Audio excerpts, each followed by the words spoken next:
এখানে ওই যে ওই পাশে মিজান আছে না, কাঠমিল, মিজানের ভাই নাম ভাই হাসিল ভাই।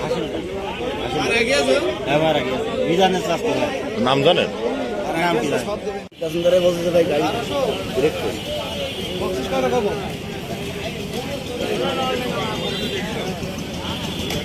মারা গিয়েছে।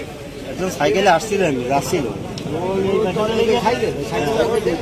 সাইকেলের চাকার সাথে গাড়ির সাথে জলা হয়ে গেছে। পরে তো ওর টাইমে বেরো করে গেছে, এখন শুনলাম বই গেছে। এরকম কিছু হয়নি।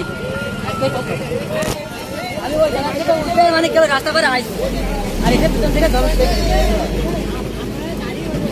আমি টানি বাইক করে আমি সোজা রাস্তায় যাচ্ছিলাম, এসেও মেরে পিছন তো মেরে দিয়েছে। পিছন থেকে কেউ ছিল গাড়িতে? গাড়িতে কেউ ছিল? গাড়ি তিনজন ক্ষয়ক্ষতি শুধু গাড়ি রয়েছে।